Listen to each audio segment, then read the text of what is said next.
There was another coach in the league that was recently interviewed and said that the Oilers are actually not that bad. It's just their schedule was that brutal for the first bit of the season. Like, how much weight do you put on how ugly their schedule was to start? A pretty decent amount of it. The one, like, everyone's playing a super condensed schedule because we're not going to have hockey for 3 weeks in February or 3.5 weeks with the Olympic break. But the Oilers was pretty bad with the number of road games.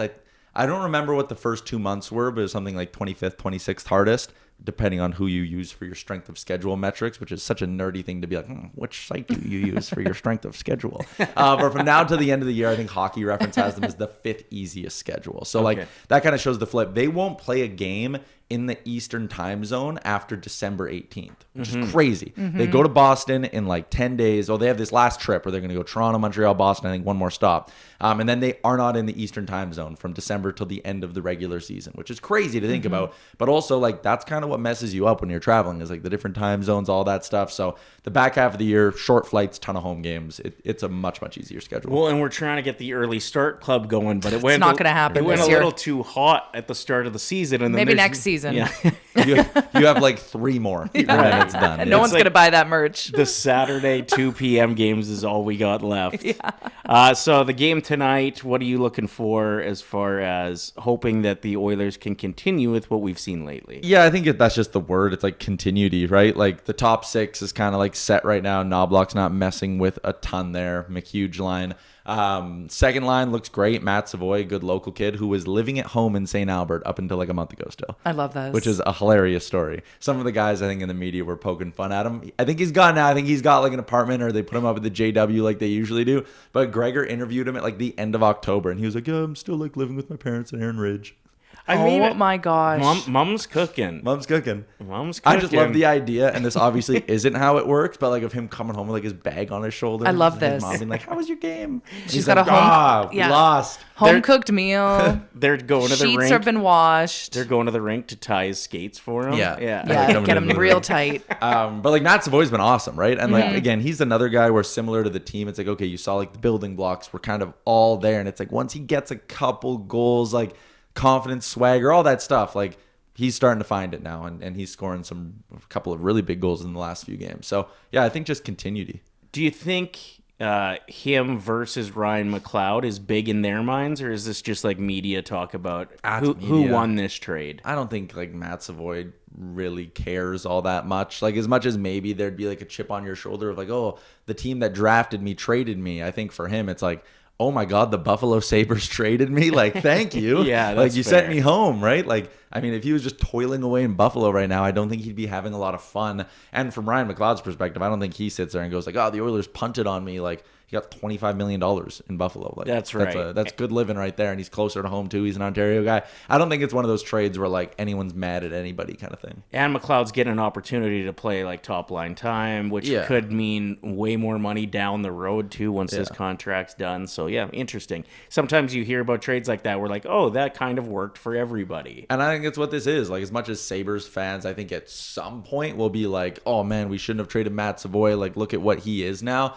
It'll be like, yeah, but in the moment, I think this is the mistake like teams like Buffalo make a lot is like, you can't just have like 11 kids in your lineup. Like you need to at some point have like guys in their mid to late 20s, and you need to have a little bit of variety. It can't just be like, we have 11 prospects playing in the NHL this year. That's how you end up not making the playoffs for 15 years like Buffalo has. Fair. It seems like Bowman has restocked the shelves a bit as far as the farm team goes too. Yeah, I think they just had to go about it in a unique way because, like, you have to trade your first-round picks for help, like, almost every year. That's the cycle the Oilers in. They don't even have their first-rounder this year because they traded it last year for Wallman. But, like, how can you go and work around not having first-round picks? Take reclamation projects. Trade a fourth-round pick for Vasily Podkolzin. He's 24 years old, right? And he's, like, making an impact with the big club this year. You have a Ryan McLeod who you know you're not going to be able to afford in 18 months. So get ahead of the curve. Trade him for a guy in Matt Savoie who was a top 10 pick. Acquire Ike Howard from the Tampa Bay Lightning. Again, like reclamation project adjacent, we'll call that one. But like go and take these shots. I even look at Quinn Hudson, who has 18 points in his last 9 games down in Bakersfield. That's a guy who like they just scooped up from the NCAA as an undrafted free agent, and he's looking really good. Like you need to take a whole bunch of these shots, even someone like David Tomasik, who's 29, but like if you're not going to get young, cheap help through the draft, you need to find like other ways to kind of go and do it. And I think Bowman, and even before that, to an extent, Ken Holland did a pretty good job at that. Well, you ended up picking up Roslovic early in the season. Like, look at how $1.50. good that paid off while he was healthy, and hopefully he'll be back soon. And What about Wallman? How long is he off for? Because his injury. I mean, he has time to play. Yeah. Didn't he sign like a 5-year deal or something like that? His 7-year deal hasn't been kicked in yet. Won't kick in until next year. He's still playing on his old deal. Here's the thing about Chris Knobloch. He's a liar. Don't clip that. I mean, Liam and I say it all the time, but like last year, I remember Victor Arvidsson got hurt, and they were like, he's day to day. Then he didn't play for like a month and a half, and like Wallman was the same way, where it was like, what's the injury? Knobloch's like, injury? I don't know what you're talking about. No. And then now it's at the point where they're kind of saying like, not this week, maybe next week. But then Knobloch kind of went off and was like, well, Roslovic could be back by Christmas, but he's the only one, and it's like, whoa. Wallman was in the next 2 weeks. Now you're saying it's not even Christmas, like 3 minutes ago. So I think the Oilers just like to lie. I think maybe it's a fun game they're playing. They get like a rise out of it. Yeah, because it doesn't feel like there's any advantage. I could see like in a playoff series, not letting people know which goalie's starting could be an advantage. But this feels like just you're toying with the media. But even the goalie thing makes me laugh a little bit because it's like, they know who the other goalie is.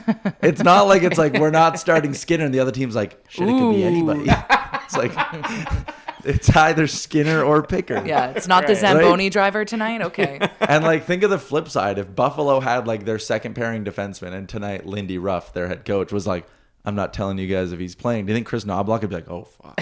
Oh God, what are we gonna do? It'd just be like, okay.